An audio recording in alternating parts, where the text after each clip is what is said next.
Okay guys, so because we get limited time to present, and I remember my last presentation I did, I kind of went through it very quickly and there was a very dense amount of information, and that's not really conducive to making notes. So what I've decided to do here is give you this lovely, interesting introduction to the world of evolutionary psychology and human mate choice, as a recorded YouTube video so that you can refer back to it, and also I can then take my time explaining stuff, and actually fit in all the detail that I wanted to, because this stuff it can get crazy, some of the findings that are out there. So I feel like they deserve, they rightly deserve in their own right detail. So we're also going to be looking at the end to kind of answer the questions of, are there universals of attractiveness, and our preferences for traits like height optimal. So without further ado, let's start. So sexual reproduction probably represents one of the most important phase transitions, if you will, in the natural history world. It's one of the factors that enabled eukaryotic single-celled organisms to become multicellular, because anytime someone gets a beneficial mutation, they can share that as information, as almost like information of how to solve an ecological problem to individuals around them. That's what sexual reproduction is, sharing your genes. And you can see here, we've got some E. coli conjugating. So these are actually prokaryotes. They don't have a nucleus. They just have a ring of DNA inside them called a plasmid. And what's happening is this guy, he's got I mean, they don't have sexes technically, but they extend this pilus so that they can transfer useful DNA to each other. These can be things that, like receptors or something, that can maybe a defense mechanism that blocks antibiotics, for instance. But this comes also with a tremendous cost. You've got the problem of gene packets that could have maladaptive genes or high genetic mutation rates. You don't want one of those because you become very unstable then. You also have sexually transmitted infections, and this is even a factor for these guys, the E. coli, because they can have epigenetic products in their cytosol, like prions. So these are proteins that they can change conformation, and when they change conformation, they bind to versions of the same protein in the previous conformation, and they kind of bend each other so that they reproduce until the cell bursts, and those can be transferred along the pilus potentially as well. So essentially these costs have been around for 1.2 billion years since the introduction of sexual reproduction to the natural world. And this is why Buss and Schmidt essentially say in their article, in sexually reproducing species, no single decision is more important than the choice of a mate. It is essentially, due to those costs, a trade-off that means that most organisms have evolved preferences, and also have developed sexually selected traits. And if you think about it, it wouldn't make sense really if humans, out of all the species out there, the 1.3 million sexually reproducing taxa that have got mate preferences, that humans would be the only exception to that. It doesn't make logical scientific sense. So kicking off with human reproductive preferences and sexually selected traits, it's important to start with this concept of anisogametic asymmetry. Sounds like a load of jargon. It probably is, but it's actually kind of intuitive once you understand what that means. So aniso, or comes from the Greek anisos, meaning unequal, And then gametic is basically coming from gamos, meaning wedding. So the wedding of unequal partners.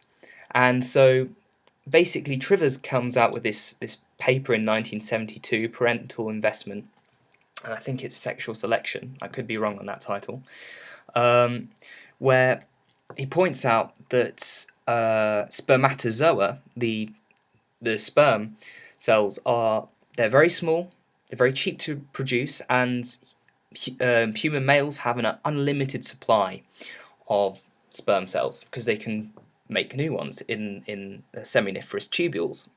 Whereas the oocyte, or the ovum, there's a limited quantity of them, which increases their value. They're also, in some ways, they actually are more complex than sperm cells. They have a chemical structure in the zona pellucida around the cell that is actually very selective over which sperm cell it actually enables fusion with. So it's actually a really complex and expensive cell to produce. On top of this, just because of the way these gametes are housed and how they operate, human women have this immense reproductive cost where they basically gestate infants inside them for 9 months, going all the way from zygotes to fetus to neonate.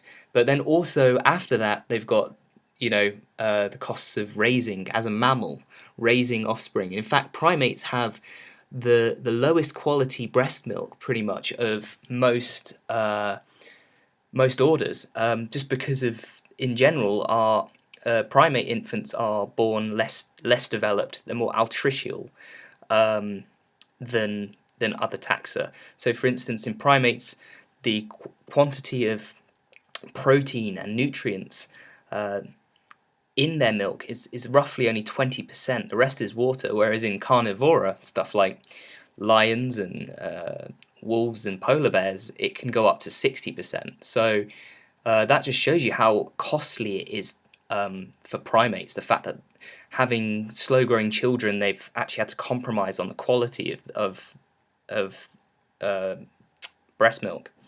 So due to this, women and men experience separate selective pressures on their mating strategies due to the differing constraints. So women experience multiple energetic trade-offs in current offspring, how much they invest all that energy into their current offspring, or future offspring investment, which also includes investing in herself, because that's also her potential offspring.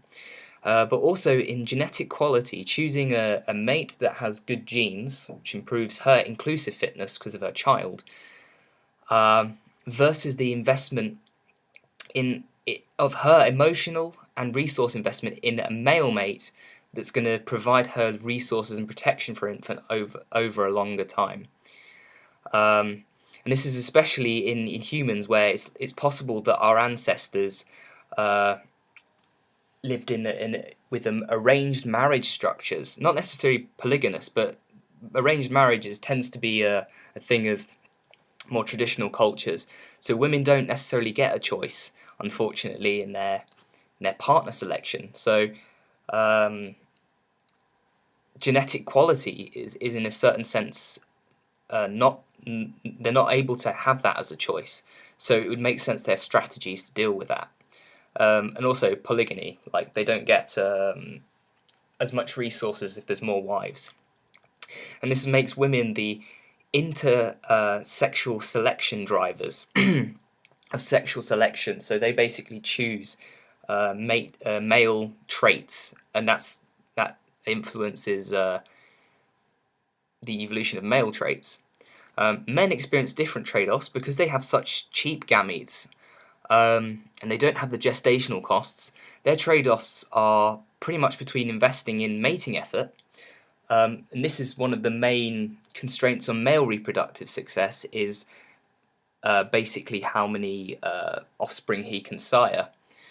And also, and that if he chooses to engage in paternal investment, which increases the probability of his offspring surviving and also their offspring in turn surviving. So there is a long-term inclusive fitness benefit to paternal investment. That comes at the cost then of not being able to invest a lot in matings. And men are competing against each other, which makes them the drivers of intrasexual competition. So with that in mind, it kind of now makes sense that men and women have different selective pressures, and this influences their psychology. In particular, Buss and Schmidt introduced in the early 90s, this concept, this theory, the sexual strategies theory, which is kind of like the bread and butter of evolutionary psychology and how it gets applied to human mate preferences. And it has a lot of premises and a lot of predictions about how human psychology should be. Literally, they have a 32-page article in 2019. So I've basically put it all into a Venn diagram, which should be hopefully quite useful for exams. So the first premise is that human beings have evolved a menu of strategies to use when considering mates. Both men and women, in this menu of strategies, they fall in along a continuum of short-term mating strategies and long-term mating strategies. Each strategy has distinctive design features that are fitness maximizing, that leave the most copies of genes. They are, in this sense, domain specific. They have evolved to solve particular problems. That is, the rules of short-term mating, the costs and the benefits are different to the costs and benefits of long-term mating. So not necessarily, I don't think the design of the brain has to be different for the two strategies, but certainly the outcome has to be different in that sense. Men and women have shared and different strategies according to recurrent challenges of long-term versus short-term mating.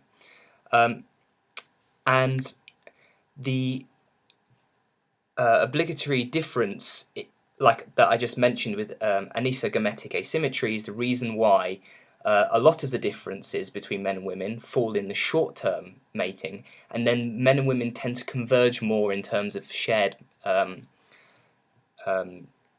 long-term strategies. So because the one thing that constrains males in terms of their reproductive success is basically how many offspring they can sire when they're using short-term strategies. Mate access is going to be the primary selective force here. So you'd expect that men have psychological motivation for a greater variety of mates compared to women, that they are able to identify sexually accessible women, that they're able to identify fertile women, and that they will, compared to short-term mating strategizing women, that they will be more willing to give minimized commitment to those kinds of relationships. If you are mating with several women, you can't invest lots of resources in one of them, you'd have to distribute them. And so you can see here we've got the continuum, the short-term, long-term, and males short-term is basically how this Venn diagram works. Okay, so if women are going to engage in short-term mating strategies, and indeed that works well for them in a lot of cases, then the selective force here is that they've got to be able to get key benefits from that because of the gestational costs. So they should be seeking to secure immediate resources from those males. By engaging in short-term matings, they can essay the mating market. This is the available choices in males for a good partner, potentially a long-term partner, but at least for good genes, in the short term.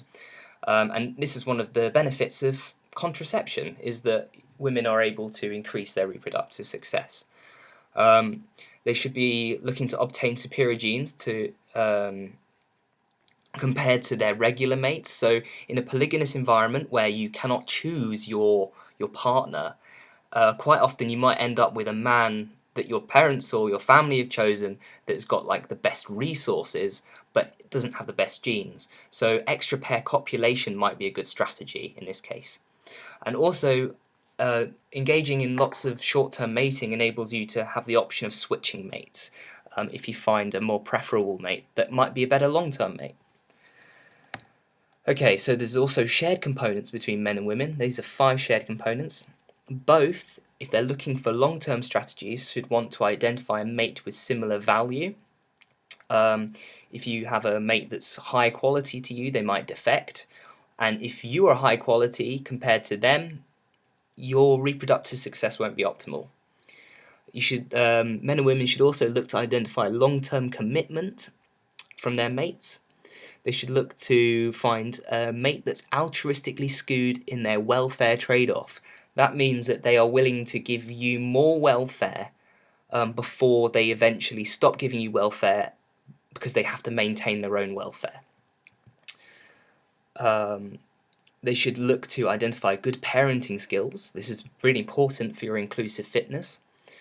And they should look to identify partners that aren't already in costly commitments. A relationship already, stuff with polygamy coming out there. But also if you've got children already from a previous marriage, or just like a job that's really costly, or you do very costly, have very costly habits. Men's long-term strategies. Now this is they have a trade-off obviously with the short-term here.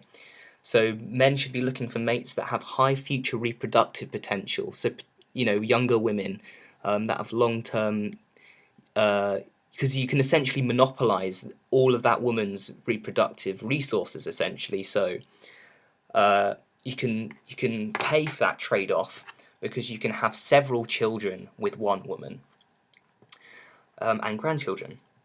And also because fertilization is internal to the woman, she knows that she's definitely 100, at least 50% related to her offspring, and 100% chance it's going to be her offspring. Males don't have this certainty, so they will look for women that they know they're going to have good paternity certainty with. And finally, well, it's actually not the final one, but second to last, I promise.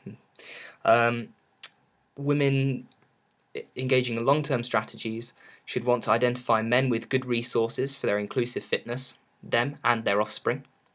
They should look for men with a desire to get resources, the capacity to get resources. And they should look for men that are going to protect her inclusive fitness, her children and herself and her resources. Finally, depending on the environment, the culture, and the life history stage you're at, you will fall in different areas on this Venn diagram, and that has implications to how we answer it. Are they universal, preferences? Are they universal things that are attractive? So now, going on to female strategies and the way that those select for male traits, and the way that parts of female strategies are to identify selected male traits, starting with short-term strategies in women. So, one of the important things here for women is that if they're engaging in a short-term strategy, they've got to at least be able to get good phenotypic traits that they can then pass on to their children. So, one of the key signals that males can give, that females seem to be well attuned to, has a very important statistical informational contingency involved, and I'll explain to you what I mean by that. So males have a higher level of testosterone than women, and testosterone is a hormone that acts as an immunosuppressant. It shrinks the size of your thyroid, is it thyroid or thymus?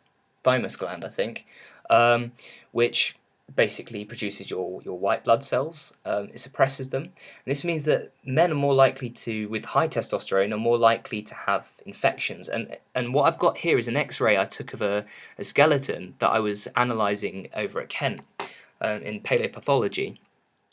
It's a skeleton from a medieval population in Canterbury, and you can see here this guy here. I've X-rayed his bone. He's got an infection going on here.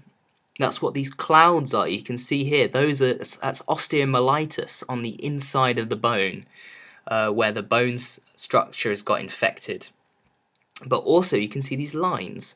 What are these lines? These tell you that this person had periods in his life where his immune system was so compromised that his body put all its energy into protecting his organs from further infection, and this arrested growth. And basically, bones grow. The long bones grow as a plate of proliferating cells, and then the bone grows either side, and this is called the metaphyseal growth plate.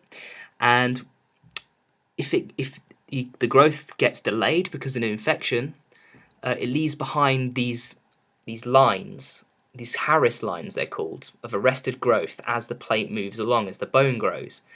So it shows you that having high testosterone makes you more likely to get an infection, which then affects your bone growth, and it can make you very asymmetric in your body structure.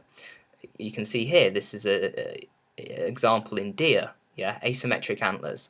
This is called fluctuating asymmetry, and it acts as what's called a Zahavian, because it's named after Zahavi, 1975. It's a Zahavian handicap signal. So basically, men that are very symmetric, what they're showing is I can afford to have high testosterone levels because my immune system is so good. So you want to have my genes. So over to humans. Lots of studies have shown that females have preferences for highly symmetrical faces. And this is particularly robust in a lot of studies. So 75% of studies that look at facial symmetry robustly find that women during the follicular phase of their menstrual cycle, so when estrogen is at the highest and they're at their most fertile, are most likely to engage in a short-term mating strategy, prefer men with highly symmetric but also highly robust faces. So testosterone, one of the things it does is it makes the bones very robust. And you can see here, if we look at, oh my god, my president's knowledge, damn. It's late right now as I'm recording this, but you can see how asymmetrical Abraham Lincoln's face, that's it. Oh, terrible. Abraham Lincoln's face is, how asymmetrical that is here. The left and the right side, it literally could be, it looks like that's his older self there.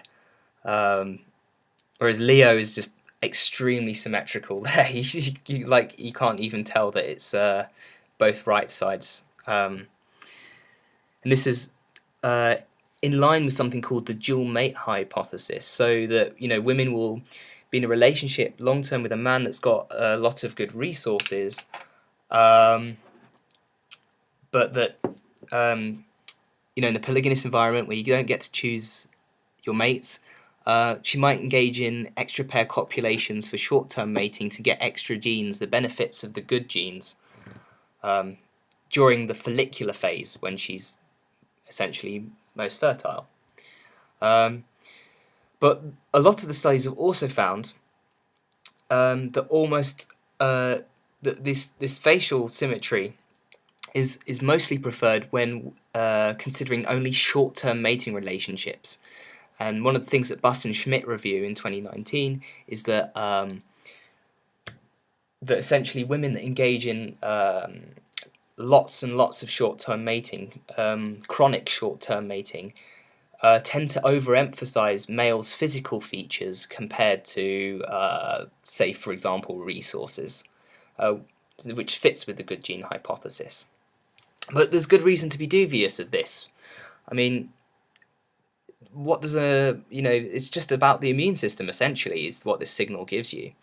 And indeed, study run by Benedict Jones et al., found that when you increase the sample size to 584, you do a longitudinal study with women, and you measure their hormone levels, and you do it for like 5 sessions throughout a year. this relationship between ovulation, the follicular phase, and preference for masculinized faces decreases, and it becomes non-significant.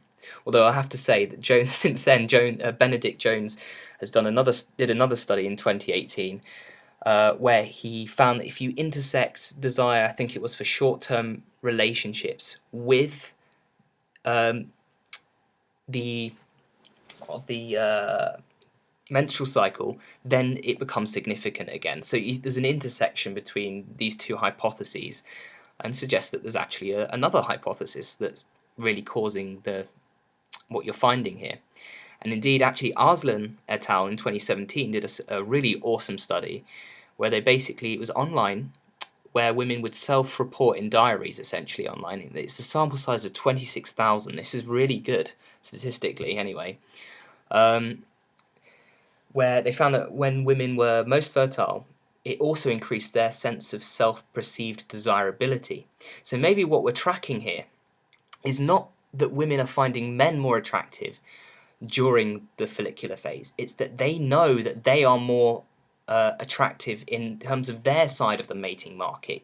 They are technically, they're most fertile. They are the most valuable to males. So they choose the more, the best males, because they are the best state that they will ever be in. And also, this is the time when you'd expect mate switching to occur, perhaps looking for long-term mates. And evidence of this is busted a study in I think it was like 1992, where he found that 79% of affairs, it was obviously in a weird sample, but 79% of affairs, the women reported falling in love with the person they were in an affair with. And love is an emotion that comes online usually for long-term relationships, which supports this mate switching and the mating market psychology hypotheses. Okay, so I'm going to have a swig of my coffee. So I actually just love talking about this stuff because it's just crazy. Because of the men essentially have these trade-offs between when they're doing short-term mating, they're competing with other males. They tend to have high levels of testosterone, higher body muscle mass, and that they're less likely to invest in long-term relationships. But then when they get older, you've probably noticed that men get a little bit saggy around the midsection, and they get really good at being fathers. Means at least some of them anyway. So this shows you that men have like a life history stage change from being essentially more interested in dominance interactions, monopolizing females. Not necessarily like monopolizing in the non-human primate sense, but having lots of short-term relationships, and then they suddenly get dad bods. And this is actually perhaps a really good signal for women for long-term strategies, actually, because older men that are in monogamous, in a study by Mascaro et al., it says 2011, I'm sorry, it's meant to be 2013 actually, I think. They found that older men that were in monogamous relationships and that had children exhibited lower serum testosterone, lower testicular volume in MRIs, and increased activity in a region called the ventral tegmental area, VTA, which is a reward circuit in the brain when looking at their own children. I'm going to show you some images of that in a minute. But this shows you that older men are going to be better fathers, essentially, and they're going to be less aggressive. And Buss did one of the most important studies in evolutionary psychology in 1989, where he looked at like 37 cultures and found that women tended to value a certain set of criteria universally across these 37 cultures. They liked men that had accumulated economic resources, and there's a relationship between older men having longer time to accumulate economic resources here. Men that were caring and provided more protection, and also had higher status. And obviously with those economic resources, I mean like financial resources. And this was significant even between like comparing countries that have high socioeconomic and gender equality, places like Denmark, compared to say somewhere like Iran, I think was the example they gave. So it's not, that women have no choice. It's that they genuinely, in these two cultures with two very different gender equality measures, they still seem to go for the same. I think they financial, not financial resources. I think it was caring was uh, on a scale of 0 to 3. I think it was 2.5 consistently across all cultures for that one. And also something that gets away from like weird studies. Wang et al. In 2018 compared men and women in their preferences for imagined target mates in China, US, and Europe. And they found that women, if you manipulate the attractiveness of the males or their salary that was reported with the target, women were 1,000 times more sensitive to the salary than men were, suggesting that they're more interested in economic resources. Going back to, also sorry, Nettle and Pollitt in 2008 basically found that comparing surveys in Britain with other cultures, other countries, they basically found that women that were basically marrying, I think it was men with higher economic status, were having not only more children, but children that were healthier. So you can see that this actually does translate into increased reproductive success. So here's some figures from the Mascaro paper. You can see with their regression analyses that the caregiving was indexed by a questionnaire with lots of different items on it. Caregiving negatively regresses with testes size in the MRIs, and that testes size correlates with testosterone. And this is salivary testosterone, so you can do an immuno assay of the saliva to get the testosterone metabolites out. And that caregiving negatively correlates with testosterone. So, younger males, more testosterone, rubbish fathers. But if you put the men into the fMRI and you show them pictures of their own child versus a random picture of an adult to give you your contrast, more blood gets delivered to the ventral tegmental area when looking at their own child. And that, blood has oxygen in it that deflects the radiation in the MRI, so you can detect that. The blood increases because it has more glucose, it's delivering more energy to this area. This is the ventral tegmental area. It basically squirts dopamine into the cortex, so it's part of like a reward circuitry. You see that caregiving positively regresses with VTA activity, and it negatively regresses with height divided by testicle size, so basically a measure of testicle size and testosterone output. So yeah, dad bods correlated with being good fathers, and wealth. Okay, now male strategies and their sensitivity to female cues of fertility. So male strategies are not very popular these days, mainly because they are awful and men are absolute jerks.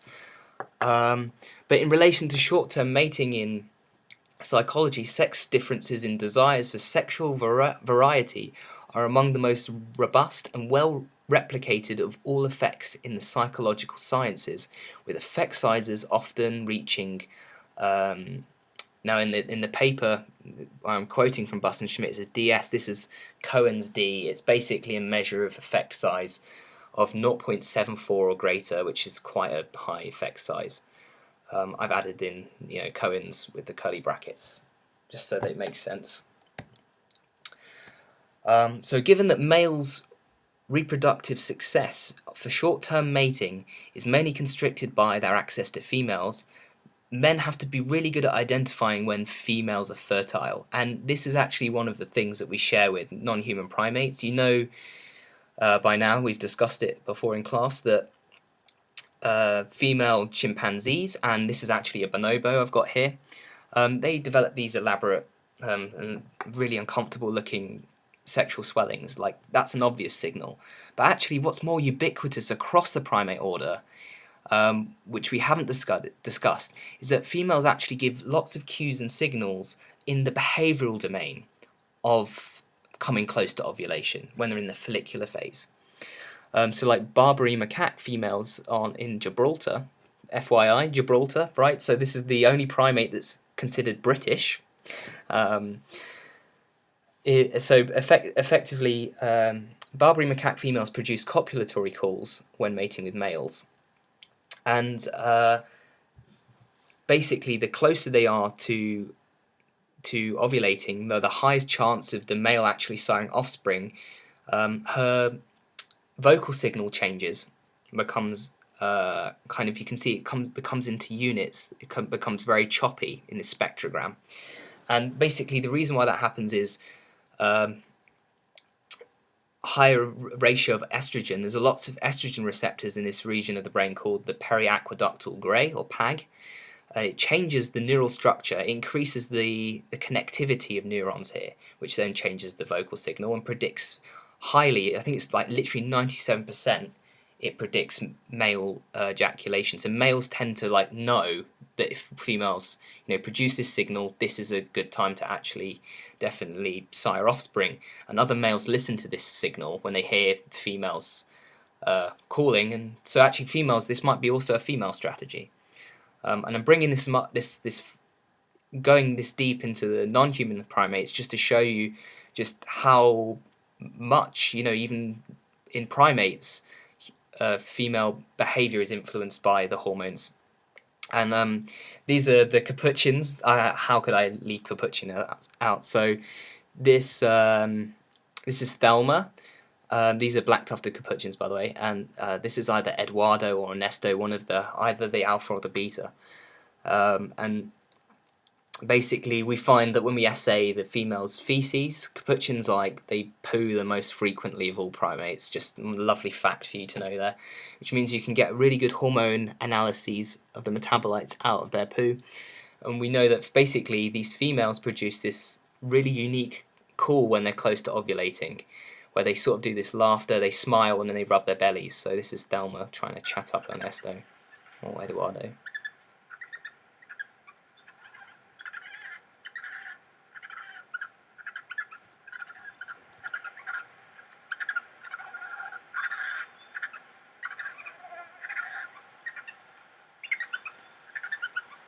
He looks like he was ignoring that. That's because male black-tufted capuchins have very high standards in their assholes, just like human males. But you can see he does a few eye flashes there, so you might be interested. I really hope Thelma had her luck in. Okay, so now that I've showed there is actually a logical basis to suggest that females produce cues of when they're fertile, we can go into human studies. So basically, a good study was done by Roberts et al. In 2004, where they took basically photos of women in Prague, and they did the same experiment in the same year in Newcastle in the UK. Basically, while they're in the follicular phase, so this is the first 14 days where gonadotropin releasing hormone is produced by the brain in the hypothalamus. And it stimulates luteinizing hormone and follicular stimulating hormone, which basically matures the Graafian follicle inside the ovary, and you get the ovum inside, and then these peak and you get ovulation on day 14. So this is the follicular phase. And then the luteal phase, what's left of the Graafian follicle becomes what's called the corpus luteum, which then produces progesterone, sorry. And that's when you get menses. It's called the luteal phase.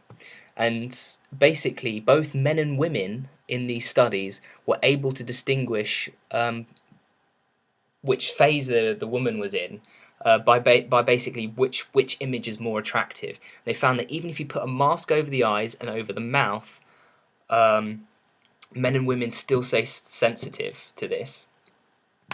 What's more so is when women take contraceptive pills, the cyclicity of this change in attractiveness doesn't seem to occur. Like they basically stay attractive all the time, according to raters.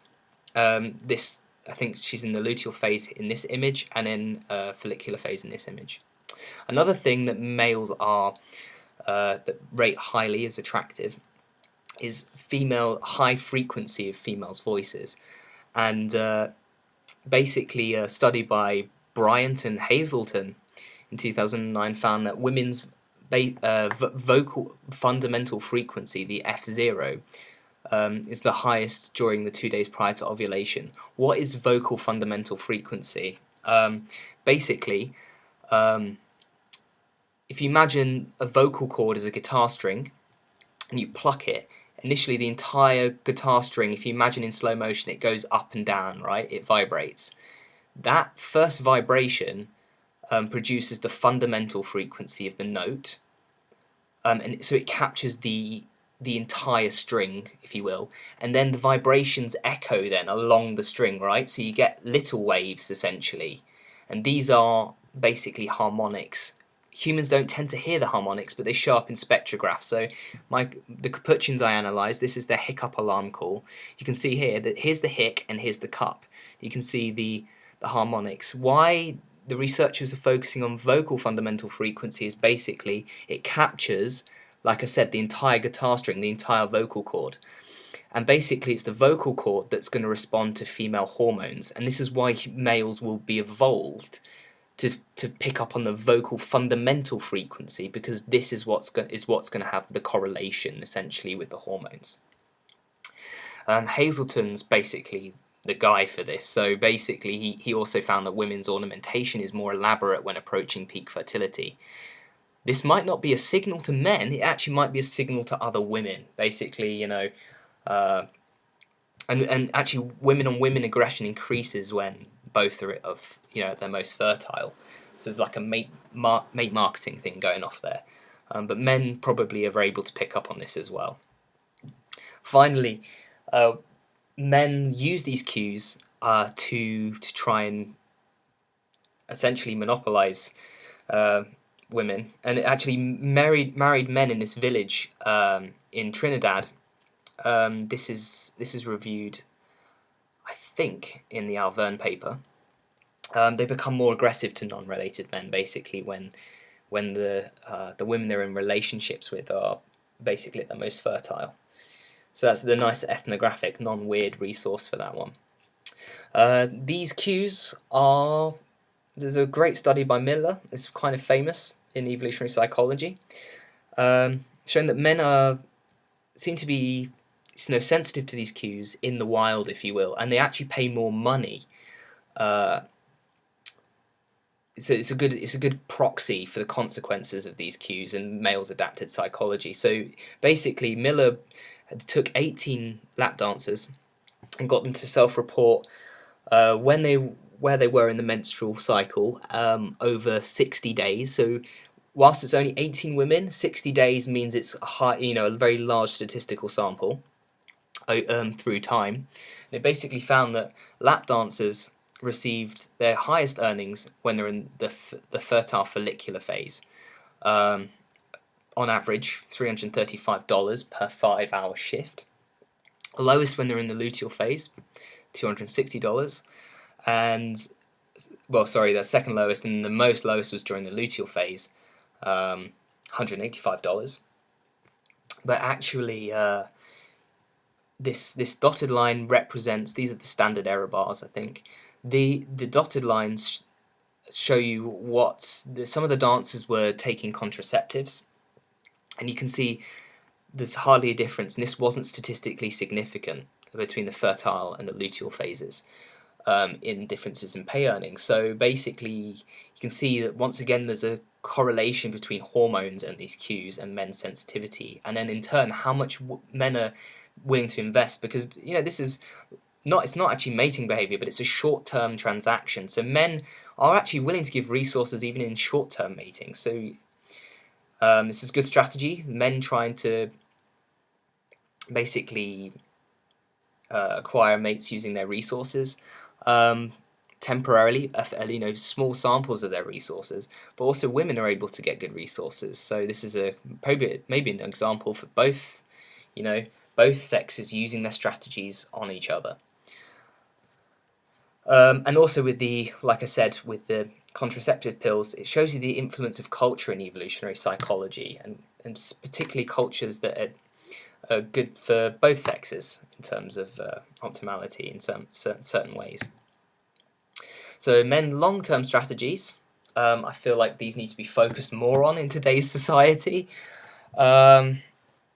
But also the experiments show that just how awful men are basically in their short-term strategies. So I've got this example by Lewis et al., who basically they took 72 men, sorry, it's a weird sample, and they were basically asked to evaluate cues of sexual exploitability in photos of women. This is very dubious research. And basically they asked the men to do what's called an agreeability questionnaire. What the agreeability does is it finds basically it gives you an index of whether the men are using more short-term mating strategies or using more long-term mating strategies. And basically short-term mating strategy men were able to identify, well, we don't know if they were able to identify, but they claimed they identified more cues that the women were sexually exploitable. Things like, do they get drunk? It's really, really nasty shit. And they found this more attractive, whereas long-term men that were in like monogamous relationships at the time or were planning on that scored higher long-term mating strategy scores on the agreeability test found less cues and said that the cues would be less attractive, essentially. And this is beneficial for men in using long-term mating strategies because you want to protect your mate. You don't want her to, befall sexual exploitation because of your inclusive fitness. You've also got the thing of paternity certainty. You want to make sure that she's carrying your offspring and not someone else's offspring. You don't want to be cuckolded. I say as a male, you don't want to be. Whether it's intentional, is a question. It's very metaphorical language I'm using here. And then Bush and Schmidt, this is the 1993 paper where they first discussed sexual strategies theory. This is a good graph from there, basically showing that men across these cultures prefer younger women to themselves. This is, an index of future reproductive potential. The difference is greatest in Zambia than it is in the United States. It's interesting. Maybe there's a socioeconomic factor in influencing this, and also perhaps mating systems. I don't know what Zambia is like in terms of polygamy versus monogamy. And interestingly, this is where I was saying earlier about women's long-term strategies. Women tend to choose men that are older than themselves in all these countries.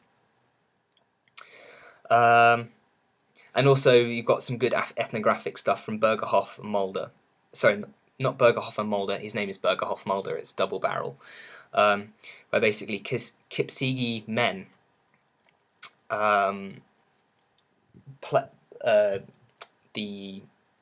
not technically husbands yet. They're grooms. They pay more, and their families pay more for in terms of bridal wealth for women that have earlier menarche. Basically, another index of future reproductive resources.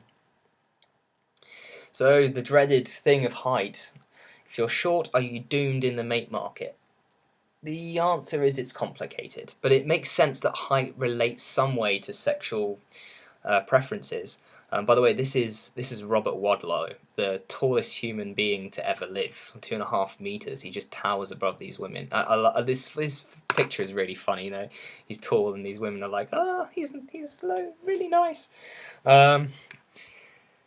So height correlates with a lot of factors, and then these factors are they co-vary. So this is really difficult to really analyze. Actually, height is the easiest thing to measure, right, across cultures.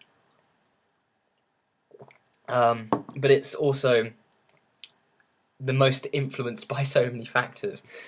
So we've known for a long time that it's related some way to differences in climate, latitudinally.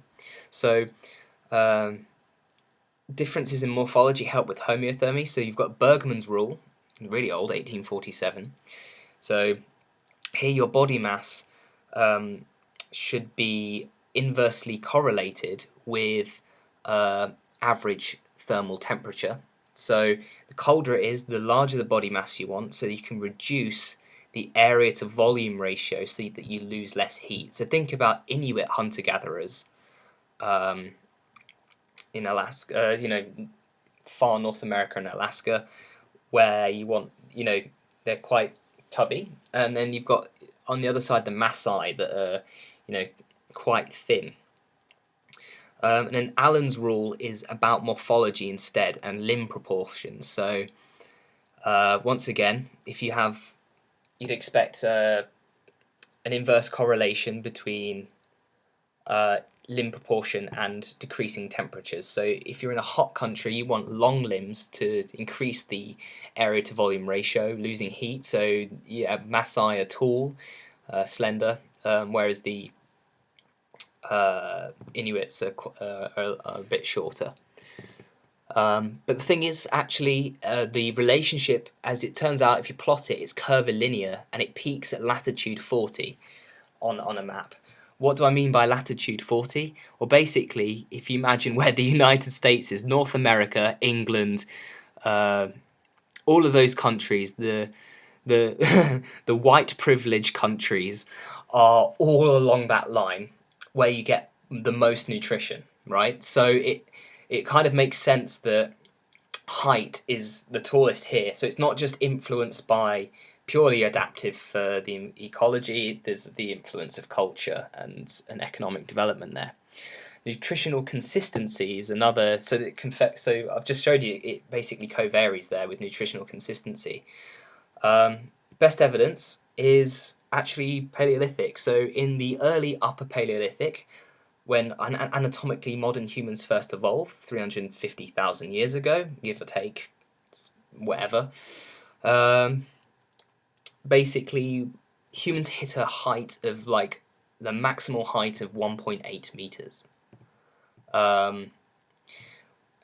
But when you find, and then when you transition to the later Upper Paleolithic, 18,000 years to 9,500 years ago, that height is basically eliminated from the fossil record. The most you get is like 1.5. Okay, so this is the time when Homo sapiens were coming out of Africa. They went into the Levant, the Middle East, the Near East. They started domesticating animals and producing agriculture. This is when you get dense populations. Yes, you get more food, but there's less of it to go around. And now, because you're being seasonal with your crops and stuff, it's the least consistent, your access to nutrition. You have seasons where you run out of resources due to blight and things like this. So actually you've got less energy to invest in growth. And one of the things that your long bones do, your bones have calcium in them, right? But actually your hormones continually are remolding your bones continuously, because calcium is one of the most important signaling molecules of your body, and your body needs to use it to run digestion. It's important in brain activity, right? So actually what your body does is, if it needs to operate in the here and now, it's not going to bother investing in bone growth. It will actually start dissolving. It will produce hormones that change your osteoblasts, like the cells that make bone. It will turn them into osteoclasts. These are cells that go around your bone, dissolving the minerals away so that the calcium concentration in your blood can increase. So this is the reason why you have this nutritional consistency relationship. Also, the World Health Organization and UNICEF run programs, right, where they give milk Um, and in the UK, you probably remember, if you grew up in the UK, in primary school, getting free milk that tasted weird because they put omega-3 fish oils in it. Uh, oh, it's awful fishy milk. I hated it. Um, right, so they have documents showing that basically there's a relationship between nutrition and the milk that they give away and support. No surprise, height correlates with gross domestic product per capita, but it's notable to point out that in the 20th century, the USA had the tallest individuals that towered above the Danish men by 6 to 5 centimeters, but recently Denmark have increased 20 centimeters since then, and they are now like the tallest people on the planet, and they've overtaken American people. And this is because actually the economic equality in Denmark is less, whereas it's much higher in America. So you get much greater variation. So you get a lower average height. So actually, height as well is one of the most heritable traits that you trace. But there's an interesting relationship here, where if you measure heritability from 0 to 1, it's a type of statistic. You find in less economically developed countries like Jamaica, Nigeria, and China that the heritability is much lower than it is in more economically developed countries. And that's because basically you could have really great genes, right, for growing tall, but if you don't have the nutrition, you don't have the capacity to exploit those genes to their full potential. So if actually both women and men are using height as like a good gene thing, they find it attractive, are they actually going to inherit, you know? So the fact that it correlates with maybe nutrition, so maybe, you've got height, it also means that you've got good resources. That might be another reason, why it could be selected. But it's an interesting thing to consider. Infection exposure. Remember I showed you that image of osteomyelitis from that poor skeleton from Canterbury. He had an infection there. That affects rates of bone growth, as I showed you. There's also this thing called psychosocial short stature, or PSS syndrome. So basically, in the Second World War, England, France, they divide, and the USA divided up Berlin and Germany into sectors to stop the chance of the Third World War, basically. The children that were orphaned were placed in these orphanages that were really, really crap. Also, the USSR did a similar thing. What we found is here, children were just left by themselves. They didn't have social psychology. It wasn't what it is now. And these children had, they were basically emotionally and physically alone. And they found that these children were malnourished. They had high impotency. They weren't sexually reproductive. So what the hell was going on? Well, it turns out when you get stressed and you have chronic production of stress hormones, things like epinephrine and norepinephrine, which are the American terms for adrenaline and noradrenaline. What happens is this constricts the blood vessels, so you get diversion of blood away from the bones towards essential organs. This is like your flight or fight response. So yeah, you get less nutrients going to your bones for growth, but also cortisol, the long-term stress hormone, has a feedback system. So it slows down growth, and all non-essential functions get slowed down. So actually your psychological state gets indexed by your height, essentially, is what this idea is saying. And also because your stress hormones influence your immune system. Cortisol shuts down your immune cells, right? And it makes your thymus shrink, the thing that produces your immune cells and trains them. Low statures are once again an index of infection exposure that way, but also it also is an index of the fact that you didn't socialize as a child normally, and so you're less likely to be a good long-term mate because you're psychologically unable to sustain long-term relationships. So actually this PSS thing hasn't been brought up a lot, but I think it's probably important. Finally, a factor of why height might be important is obstetrics, right? So obstetrics is because hominin brains got larger. This is hard to birth through a birth canal for a biped, because you can't have a indefinitely large birth canal, because then it reduces bipedal locomotor efficiency. So you've got what's called the obstetric dilemma. This is important in terms of height for women, because when you're growing, estrogen, and I've spelt it the British way, sorry to the Americans, but I've spelt it the British way. Estrogen basically binds to the osteoblasts, the cells that make your bones, the bone matrix, and it stops them. And so that's when you get the fusing of the growth plates. So if you have an early age at menarche, which is, like I said with the Kipsigis, that's what men like, you've got this problem then. If you have early menarche, then you get a smaller birth canal. So you don't want to have menarche really early. You don't have to have your growth spurt, your pubescent estrogen boost too early, otherwise you won't be able to have any children. So there's this interesting, Stolp and Barrett point out there's this interesting, lots of studies have found that basically girls hit menarche whenever they get to 24 to 25 centimeters by iliac breadth. Iliac is the iliac blades are your hip bones basically, and so as soon as you hit that threshold, that's when women hit puberty, and that's when the iliac blades fuse to the pubic bone and to the ischium, the bit of the bone that you sit on, basically your butt. So for men, if they see tall women with a good hip to waist ratio as well, this should be more attractive, because it shows that they've solved their obstetric dilemma pretty well, but they also solved it at an earlier age. And they had early menarche, which is like a double hit, right? So you've got lots of future reproductive potential in that female. Also, men should be, if they're a shorter man, should be attracted to a shorter woman as long as she's got a good hip to waist ratio. But what about the actual evidence? And this is where I get very dubious about this.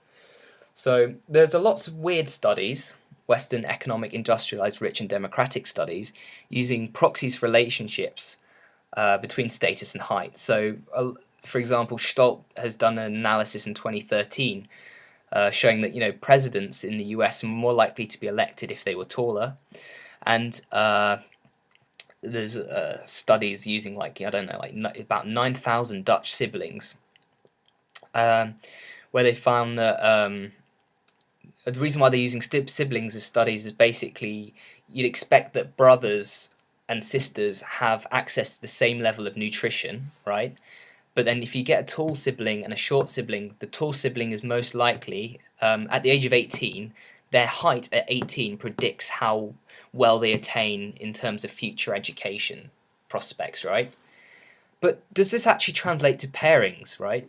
Does this perceived high status of tall people actually relate to them having more children and leaving more of these high genes? And this is where the theory starts to break down. Yeah, humans may find tall people attractive, but they might not actually be mating with them more and leaving more copies of their genes, which is really what evolution's about. See, the psychology is there, the evolutionary part isn't there.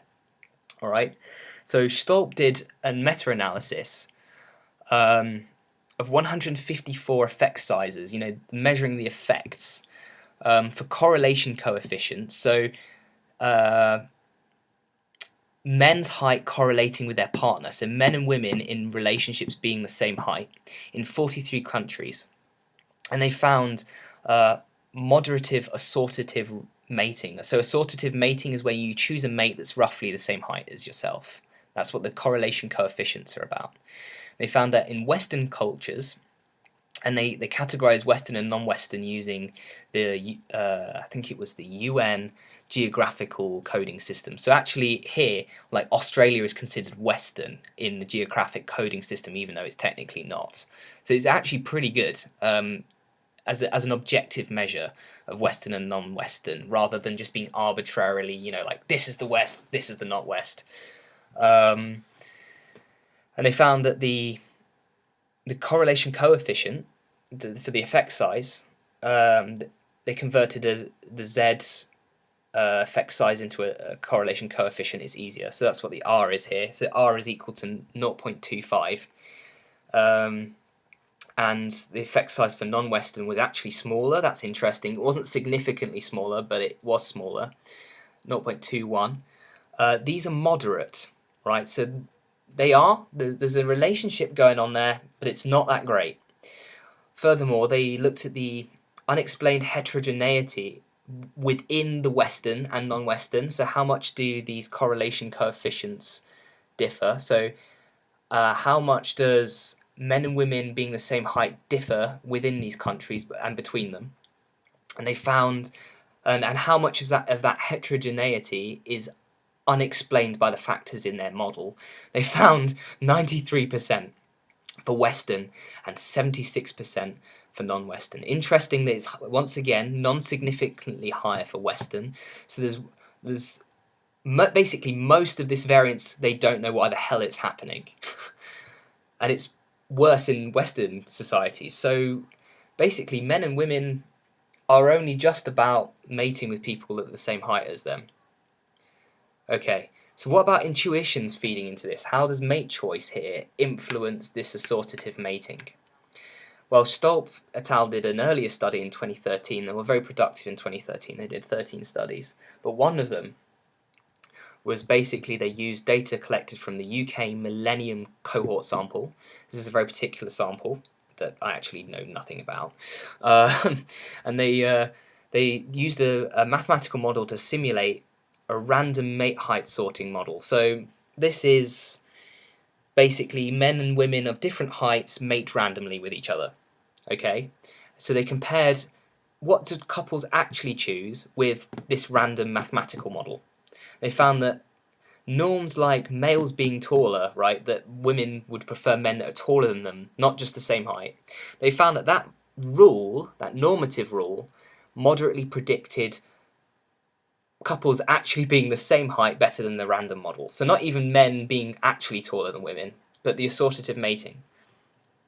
And whilst this was, once again, a moderate effect, it was significantly stronger than Stolp et al.'s later meta-analysis that I just talked about, right? It was actually stronger than that.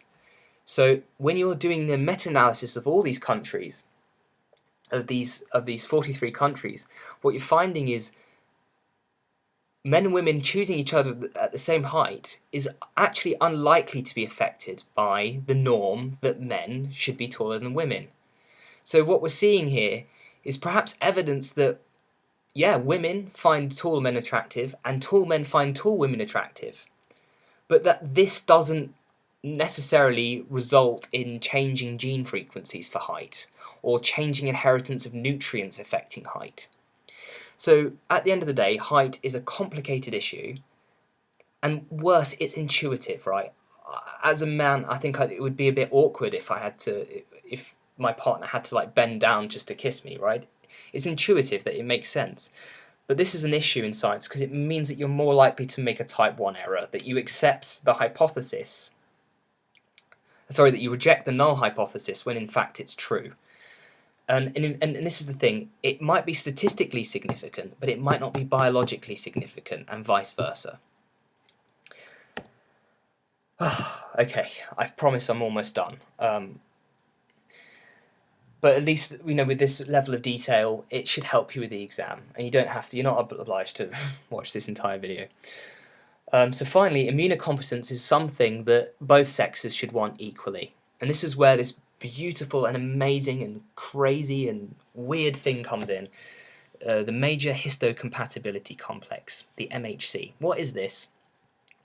The MHC is a really important part of your learned immune system.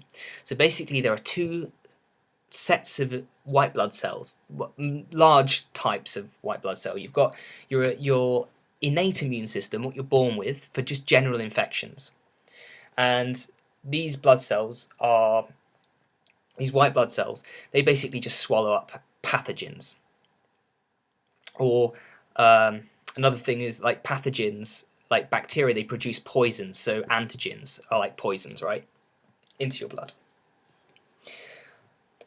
The MHC comes in, the major histocompatibility complex comes in, because it's part of your learned immune system. So your immune system is a bit like a brain. It actually learns novel infections in the environment. It remembers what they are so that it can produce antibodies for them in the future. So what the MHC does, so you have an innate immune cell called an antigen presenting cell, because the antigen is the bit of a pathogen or a poison of a pathogen. And what these cells do is they engulf them. So I've got this Pac-Man. So he eats the antigen. The antigen goes through what like a bubble inside the cell, this APC cell, called a lysosome. It breaks it down using digestive enzymes, so that you get a little bit of the pathogen. And then the MHC, the complex, is like a binding site that takes a bit of the antigen to the surface of the cell. And in particular, this job is done by this second type of histocompatibility complex. I won't talk about it too much because I'm already getting into too much detail, but I think it helps that you understand what the hell this is actually on about, right? Because it then makes sense why it affects evolutionary psychology. So yeah, so this cell breaks down this antigen, puts a bit of it to its surface using the MHC thing, right? What this does is it enables your T cells, these are the learning cells, to then read this bit of the antigen, recognize it, and produce antibodies. Can you see the relationship here? Antigen and antibodies. Epitope just means the binding site, so the reading bit for the T cell. And then it produces antibodies. Wicked. Amazing. You're a Pac-Man and you've just made yourself immune to pink ghosts. Love it. So the MHC is coded by a gene in the body. And as with all genes, it has different versions, alleles. So if you choose a mate that has a different allele version, then your child is going to get two different versions of the MHC and use both, which means your child their immune system has a better ability to learn novel diseases. So you want allele heterozygosity, because it increases the immunocompetence of your offspring. Okay, so now we've established that. You now know what the MHC is, right? You want to have sex with someone who has a different allele, MHC allele.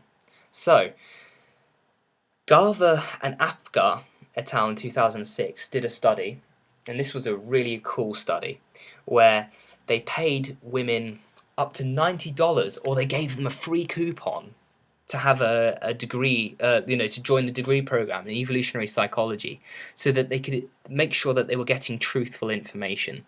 Because when you're talking about human mating behavior, you don't know whether your participants are going to be truthful. And basically, they got women that were in relationships with men, and they took buccal swabs, so swabs from the inside of your cheeks, analysed those swabs for DNA. Then they looked at the number of shared alleles at 3 sites of genes for the MHC, okay? And then they correlated how many of these alleles does the couple share between themselves, between each other.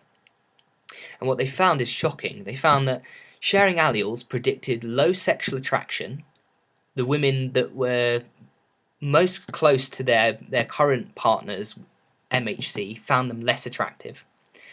They found that by measuring the reported orgasm frequency of these women, that the women were less aroused by these men when they were having sex. Also, their sex frequency was lower. And they also found that these women were reporting that they were having extra pair copulations, more affairs, if you will, with other men when their partners had similar MHC. And they also found an interesting effect of the menstrual cycle in this process. You know, like I was saying with the hormones earlier. So during the follicular phase, they were most likely to fantasize about other men and have sex with other men than the men that were in their relationship if their MHCs were too similar with their current partner. So this is like the good genes hypothesis, or looking for a long-term mate switch, you know? And by the way, they measured the hormones using the, I think it's Clear Blue pregnancy test. So actually this is a really cool and low-cost way of measuring female hormones for evolutionary psychology. Okay, final one is where they found, so basically Wedekind and Fury pointed out it's important that we actually see preferences here for MHC relating to your actual mates, right? Because you don't know that these women in this previous study that were having sex with other men, whether that's because their other men were having, you know, different MHCs. So they basically got 121 men and women, and they got 6 people, I think it was 2 women and 4 men, to wear t-shirts for several days, and then they freeze them, right? And then what they do is they get these men and women to rate the pleasantness of the odour, or I think in the study it's the sexiness of the smell. So they got them to, on a scale, I don't know which scale, is it an ordinal scale? How sexy is this smell? But also, how much does the smell remind you of your current partner? And they found that both how sexy the t-shirt smelled and how much it reminded them of their partner negatively regressed with MHC similarity. So actually, even though you know what your partner smells like, what you could be smelling unconsciously, the reason why you like it is because you like smells that are MHC different. Finally, Alverne and Lumar point out that when women are taking the contraceptive pill, however, this preference for MHC dissimilar men disappears. And even though it's insignificant, the trend starts to go towards them liking MHC similar. This would indicate that they are related somehow, maybe, to them. This fits in something called alloparenting theory. So hominins are successful in evolution because basically women, they don't have to bear the full costs of child rearing. They can get family members. So maybe this is related to that. But also, what Alex Alverne points out is actually really interesting, is that the FDA has gone ahead and it's approved contraception, but it hasn't looked at whether the current forms of contraception, chemical contraception that we have long-term repercussions in ways that we haven't considered evolutionarily, and also for the healthcare of women. So,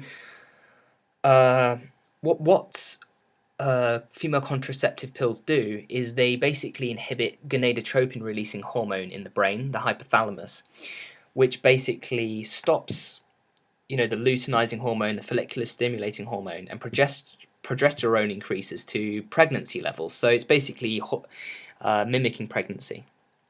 And so basically women are not having this MHC dissimilarity preference. So they then mate with, for example, you're more likely to mate with someone who's got an MHC similar. So your child now has the homozygous alleles for MHC. This is associated statistically with something called pre-eclampsia, which is really bad.